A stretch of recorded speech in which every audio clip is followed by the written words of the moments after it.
Good YouTube, Quinn Wade coming to y'all with that instant basketball analysis on Analysis Playground on YouTube exclusively on there forever. And we're going to talk about how the Golden State Warriors beat the Cleveland Cavaliers 99-94. Both teams didn't score 100 points in this game. The Warriors are now 12-12, 5-9 on the road. Just remember, no Jimmy, no Steph in this game. The Cavaliers still lost it though. 14-11 is their record, and now they're 9-6 at home. Both teams couldn't even score 20 in the first quarter. Cavaliers had 18, Warriors had 12.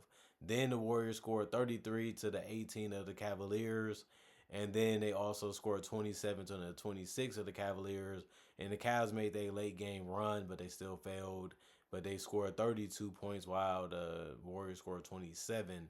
Jonathan Kuminga in the Golden State Warriors, 22 minutes for Kuminga.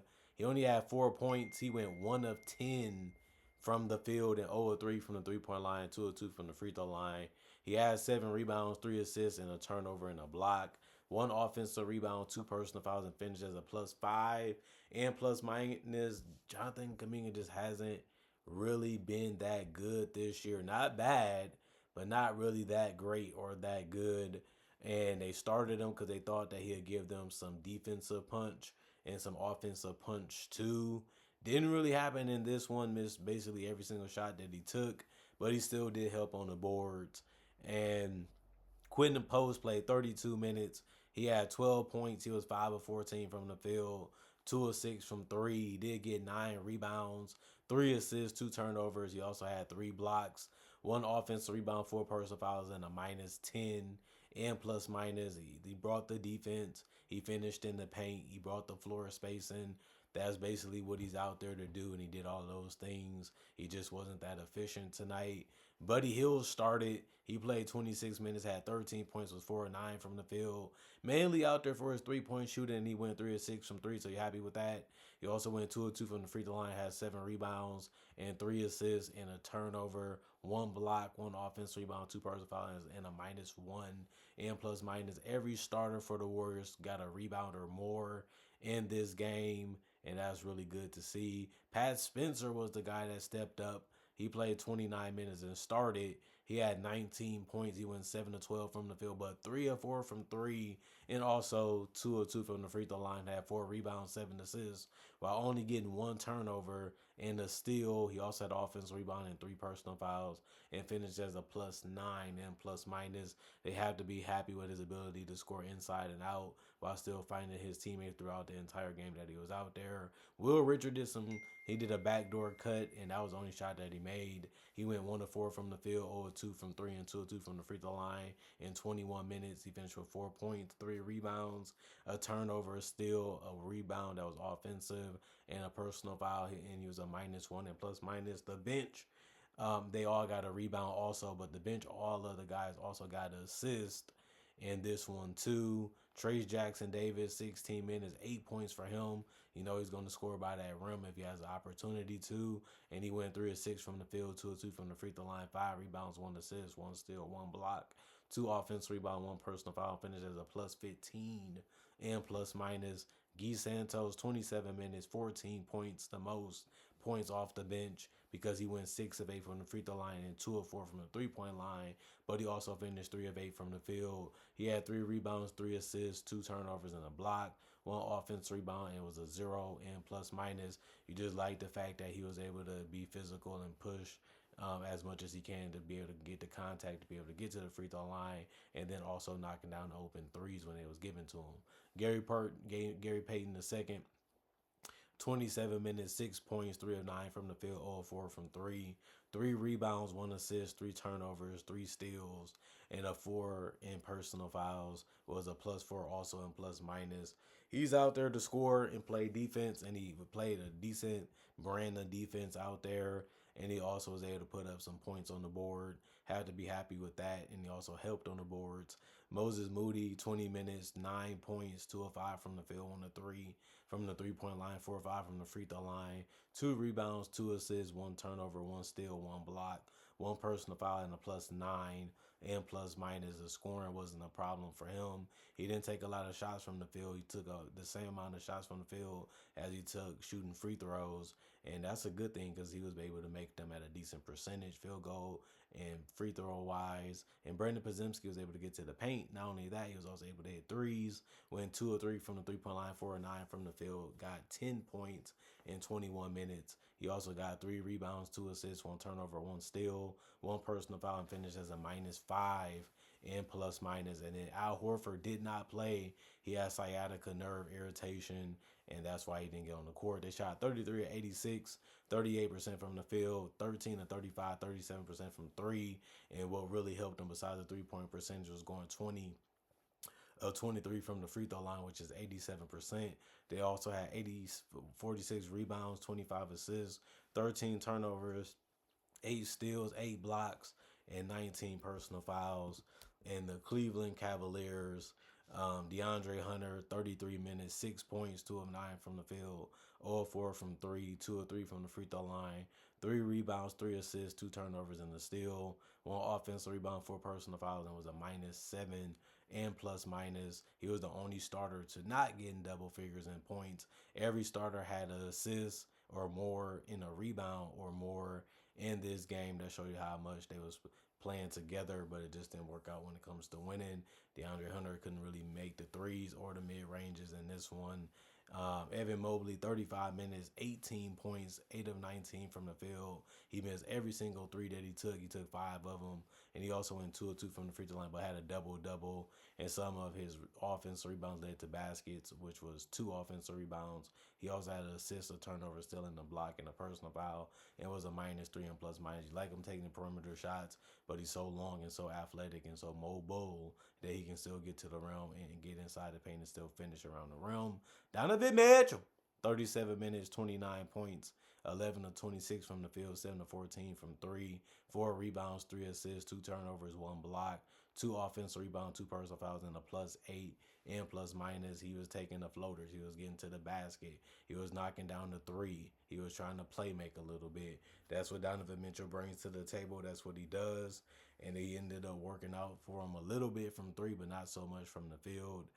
Darius Garland, 32 minutes, 17 points. He went 6 of 15 from the field, similar to Donovan Mitchell. The floaters, the layups, the three. But he only went 1 of 6 from three. But he did go 4 or 5 from the free throw line by using the speed and quickness to get in front of the guy that was guarding him and get into contact to be able to get to the free throw line. 5 rebounds, 4 assists, 3 turnovers, 2 steals, 1 offensive rebound, and a -14 and plus minus. And Jalen Tyson was getting out in transition and having fun. He finished with 34 minutes, 11 points, 5 of 12 from the field, 1 of 4 from three. But he got a double double because he had 11 rebounds to go along with those 11 points. He also had 3 assists, 1 turnover, 4 offensive rebounds, and 5 personal fouls, and was a +6 and plus minus. Dean Wade, 19 minutes for him, 3 points. He made a three, and he finished 1 of 3 from three and 1 of 5 from the field, and 4 rebounds with a steal, 2 offensive rebounds, and a personal foul, and was a -5 and plus minus. Trevor's had played 5 minutes, the lowest from the guys off the bench. And like I said, Dean Wade played the most with 19 minutes.